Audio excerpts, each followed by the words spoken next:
So today I'm going to show you how to make bioenzyme or garbage enzyme as it's also known. So this is a very nice preparation where you can turn kitchen waste like fruit pulps, vegetable peels, etc.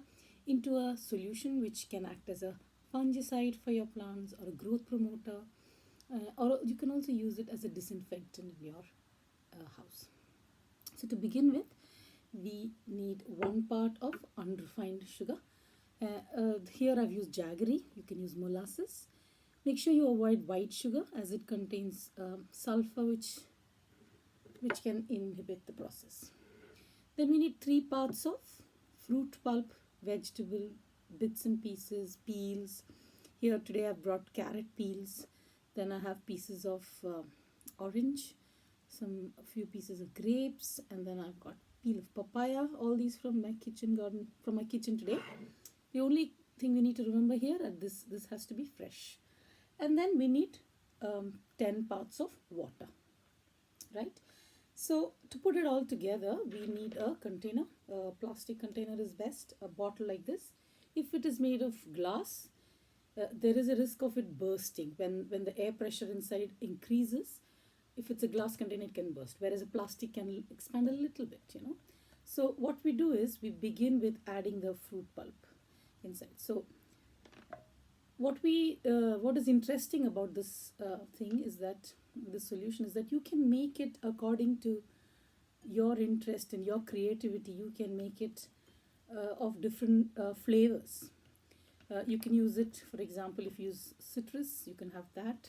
If you need, if you would like some flowers like the smell of lavender or roses, you could use that. Just make sure that you use it. The ingredients are fresh and not stale, right? Now another thing we need to remember when we make this is that when we finished making this, we need to keep it in the shade, away from sunlight, and we need to keep it in a warm place. And then every day after we finish this, for the first few weeks at least, we will be checking on the solution. And as the solution is ready, as the reaction inside starts happening, it releases a lot of air. And once the air starts coming out, you need to let it go off from the bottle. So first we'll add these three. We'll add the jaggery as soon as I finish adding the fruit pulp. I'll add the jaggery and the water, and then just put the lid tight, very tight, and make sure that there is no escape of air. Then it is not in contact with air, because it's an anaerobic reaction. It should not be coming in contact with air outside, except when we want to release the air which has come because of the process. So this takes about 30 days, and the first few days you will need to come every day and check on it, and then later you will see that the air coming out is lesser and lesser, and then it just once a week or something like that is enough. So now I'm almost done with this. Another important thing to remember is that when we plan this, what I usually do is I take the amount of kitchen sources I have, the organic waste from the kitchen I have, like fruit pulp and vegetable peels, etc. I measure that first, and then that is 3 parts, and then accordingly I take 1 part of that as jaggery and 10 parts of that as the water. So it's easier to manage. So there we have. I've put in all the fruit parts. Now what I have done, what you can do is you can either crush this, the jaggery, measure it. So here I have 150 grams of vegetable and fruit mix, peels and bits, and then I have chopped them as well. Chop them fine so that it's easier and gets started fast. Easier to put in through the small nozzle as well. And then we can have jaggery. You could pound it, make it smaller pieces. But what I have done today is I have just mixed it in the 1 liter of water, so that it's easy just to pour it in. Okay, I've forgotten my funnel, but let's see. It's not necessary to dissolve it beforehand. It gets done inside. And here we go.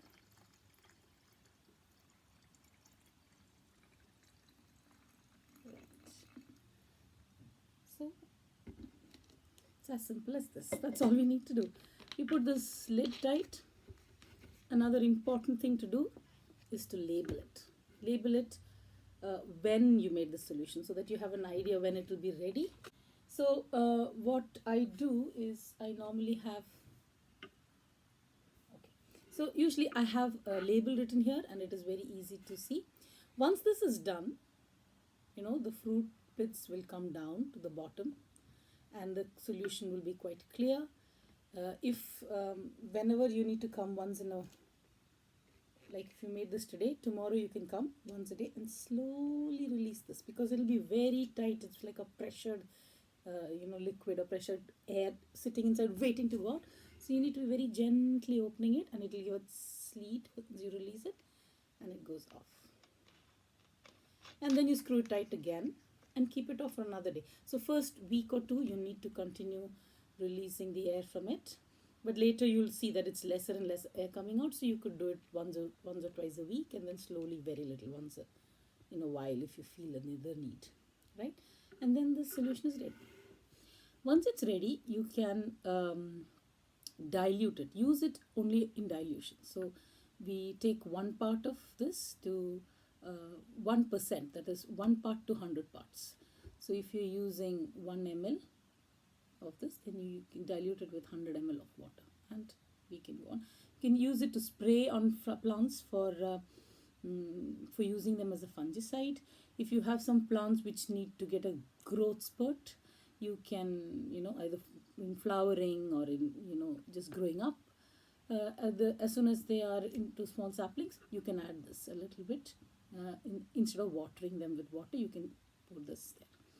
Then you can also add it to your mopping water, where when you're mopping the floor in the house, you can use this as a disinfectant, and it is a very handy solution to have for all these uses. All right, I hope you will also venture into making this and be creative and have fun, because it's only up to your creativity what color you would like it to be or what smell you would like to have. Okay, have fun.